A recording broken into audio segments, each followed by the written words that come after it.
तो गाइस हम लोग बात करें कि एक वेव जैसी उठने लगी थी जब हम लोग बात करें इकोनॉमिकली। जब आपके पास फायदा पहुंचता है तो भैया आप कोई भी व्यक्ति हो, चाहे कोई कंट्री हो, चाहे कोई व्यक्ति हो, चाहे कोई ग्रुप हो, तो जब आपकी जेब में पैसा आता है, जब आपको पैसा मिलने लगता है किसी चीज़ से, तो चीज़ें अगर ख़राब भी हो तो काफ़ी अच्छी लगने लगती हैं, क्योंकि आपकी जेब में पैसा आ रहा होता है। क्योंकि दुनिया में ऐसी कोई चीज़ नहीं है जिससे कि जो कि आप पैसे से ना कर सकें। और जब आपके पास पैसा आ रहा हो तो आप किसी चीज़ के लिए मना भी नहीं करते हैं। तो चाहे वो नेशनलिज्म हो या कोई भी कुछ भी चीज़ हो, तो फिर अगर पैसे से रिलेटेड कुछ चीज़ हो रही तो आपको अच्छी लगने लगती है। तो हम लोग बात करें अब वेव ऑफ इकोनॉमिक नेशनलिज्म। तो भैया इकोनॉमिक नेशनलिज्म से भैया हमें क्या मिल रहा था, इन लोगों को बहुत ज़्यादा बेनिफिट मिल रहा था। जब इन लोगों ने गुट्ठा बनाया, मतलब झुंड बनाना स्टार्ट कर दिया, तो इन लोगों को बहुत ज़्यादा प्रॉफिट हो रहा था। तो इससे क्या हुआ, strengthen the wider nationalist sentiment growing at the time. तो भैया अब ये लोग समझ गए कि अगर हम लोग भाई भाई के बीच में अगर हम लोग छोटी छोटी सी बहसों को इग्नोर कर दें और प्रॉफिट मेकिंग के ऊपर ध्यान दें, किसके ऊपर ध्यान दें, प्रॉफिट मेकिंग के ऊपर ध्यान दें, तो हमारे लिए इतना बढ़िया हो जाएगा, इतना बढ़िया हो जाएगा कि हम लोग जो चाहें वो कर सकेंगे। क्या कर सकेंगे, जो चाहे वो कर सकेंगे, क्योंकि हमारे पास पैसा है। ठीक है। तो अब ये बात इंपॉर्टेंट हो जाती है कि भैया अगर आपके पास पैसे आ गए हैं तो फिर इससे क्या हुआ कि नेशनलिस्ट जो सेंटीमेंट था वो उस समय पर धीमे धीमे बढ़ने लगा। अब जब बढ़ने लगा, ठीक है, तो अब धीमे धीमे ऐसा करके सीन चल रहा था। और अब हम लोग बात करने वाले हैं एक नए ग्रुप के बारे में। जैसे कि अभी हम लोगों ने बात की थी मिडिल क्लास के बारे में, और फिर एरिस्टोक्रेसी के बारे में बात की, फिर पीजेंट्री के बारे में बात की, और इसी के साथ साथ हमारा एक नया ग्रुप हमें देखने को मिलेगा कि अब वहाँ पे एक ग्रुप फॉर्म होगा, कौन सा, न्यू कंजर्वेटर कंजर्वेटिव्स पैदा होंगे। अब एक फिलोसफी या फिर एक आइडियोलॉजी डेवलप होगी न्यू कंजर्वेटिज्म की।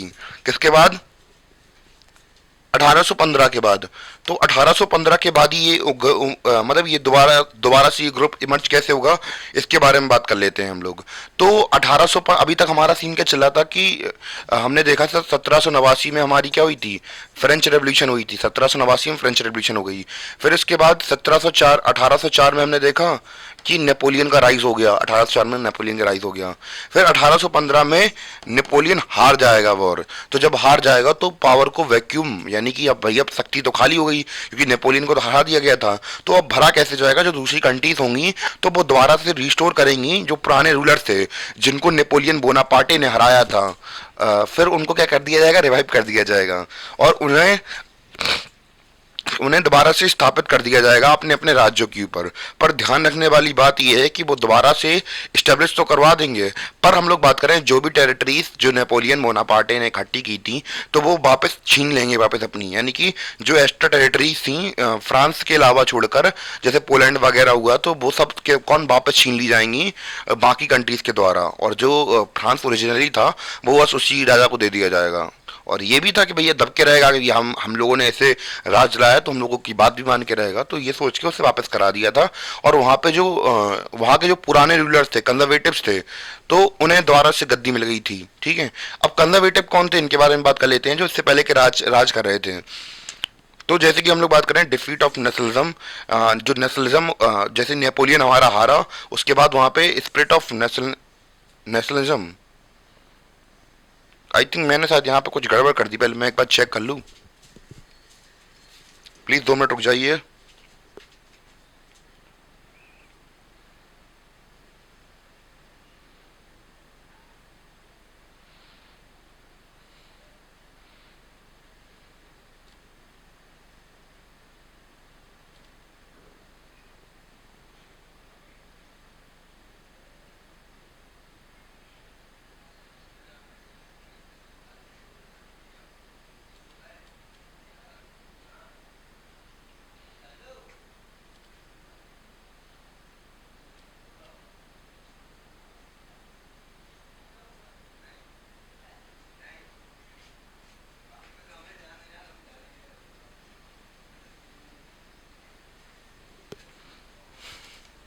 हाँ गई, तो बस मैं थोड़ी यहाँ पे गड़बड़ हो गई थी।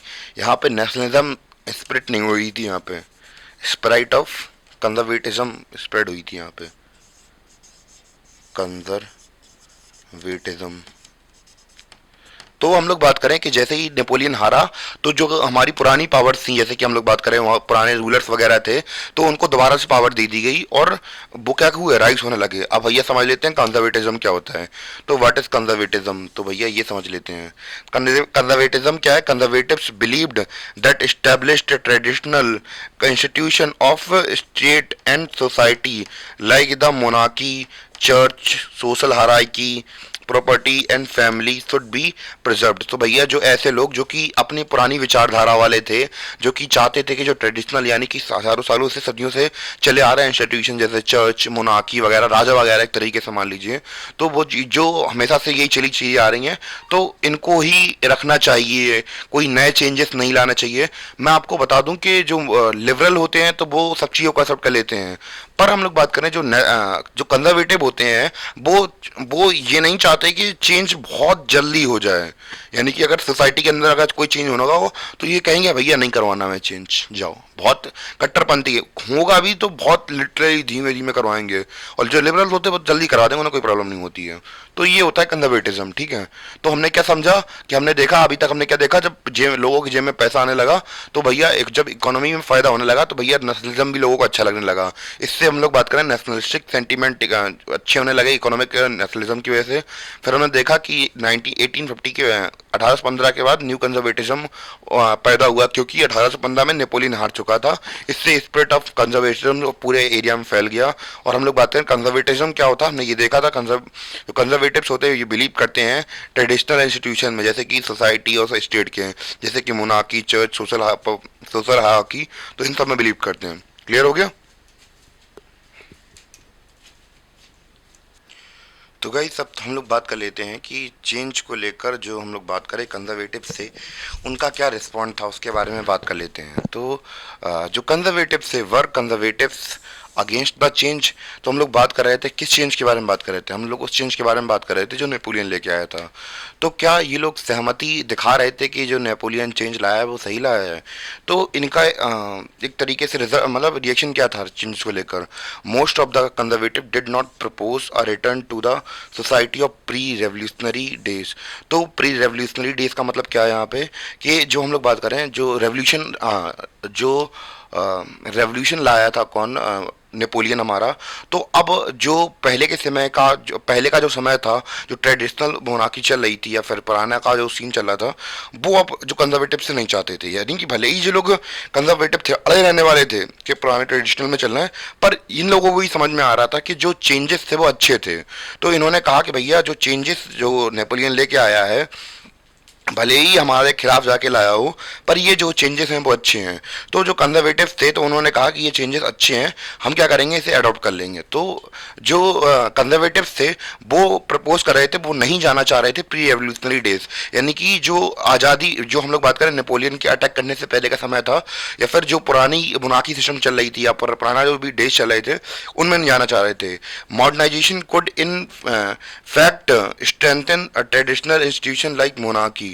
तो भैया जो मॉडर्नाइजेशन के चेंज लाए थे, यानी कि हम लोग बात कर रहे थे प्री रेवोल्यूशनरी डेज, कौन से डेज होंगे, जो डेज मॉडर्न डेज से पहले थे। अब जब मॉडर्नाइजेशन हो गई थी तो फिर जो बाकी लोग थे वो अब मॉडर्न डे में तो चाहते थे, क्योंकि भैया मॉडर्न डे क्यों चाहते थे, क्योंकि ये खुद स्ट्रेंथन कर रहा था जो हमारे ट्रेडिशनल मोनार्की थी, उसे क्या कर रहा था, और मजबूत कर रहा था जो मॉडर्नाइजेशन थी, क्योंकि मिलिट्री एडवांस थी और बाकी चीज़ें भी काफ़ी अच्छी थी मॉडर्नाइजेशन की। तो इस वजह से उन्हें ये मीठी मीठी बात लग रही थी, तो वो लोग खा रहे थे इसे। कैसे कैसे अच्छी लग रही थी मॉडर्न, वो जैसे मैंने आपको बताया क्यों अच्छी लग रही थी, अब उसके कारण समझते हैं।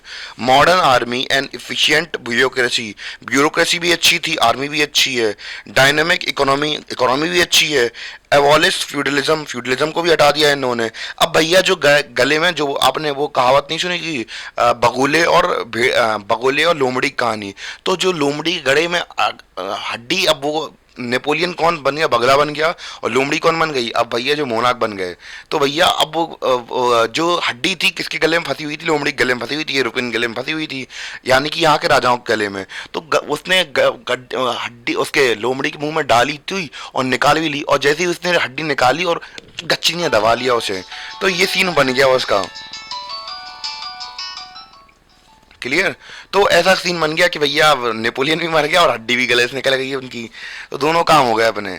तो अब इन्हें भी अच्छा, फ्यूडलिज्म से ये लोग भी एक्चुअली बताएं तो परेशान थे, क्योंकि पावर जो होती वो किसके हाथ में होल्ड थी, वो पावर थी किसके हाथ में होल्ड, वो लैंडलॉर्ड से उनके हाथ में पावर होल्ड थी। अब पावर किसके हाथ में चली गई, अब पावर चली गई, अब पावर चलेगी किसके हाथ में, अब पावर आ जाएगी नेपोलियन के, अरे इन लोगों के पास में आ जाएगी पावर, जो कंजर्वेटिव थे, या फिर हम लोग बात करें मोनार्क्स थे। And serfdom could strengthen the autocratic monarchies of Europe. और जो सर्फडम स्ट्रेंथन मतलब जो ऑटोक्रेसी क्लास थी वो भी क्या कर रही थी, धीमे धीमे स्ट्रेंथन हो गई थी। आई थिंक एक कॉल आ रही है, क्लियर हो गया आपको अब। तो ऐसे करके हम लोग बात करें, जो कंजर्वेटिव थे वो भी सपोर्ट कर रहे थे मॉडर्नाइजेशन को, भले ही हम लोग बात करें चेंजेस वो लोग नहीं चाहते थे, पर मॉडर्नाइजेशन इतना अच्छा था कि थोड़ा बहुत उन्होंने एक्सेप्ट कर लिया। बाकी जो उनका ट्रेडिशनल इंस्टीट्यूशन थे उनको तो अडॉप्ट करेंगे ही करेंगे, बस हम लोग बात करें कि जो नयापन था वो भी अडॉप्ट कर लेंगे साथ में। तो ये वाली बात इंपॉर्टेंट थी, तो मैंने आपको बता दी। तो गाइस अब हम लोग बात करने वाले हैं कि क्या हुआ था। जैसे कि हम लोगों ने कंजर्वेटिव क्लास के बारे में समझ तो लिया, अब उनका उदय कैसे हुआ था इसके बारे में भी थोड़ा बहुत डिस्कशन कर लेते हैं। तो जैसा कि हमें पता है कि 1815 के बाद जो नेपोलियन था वो हार गया था।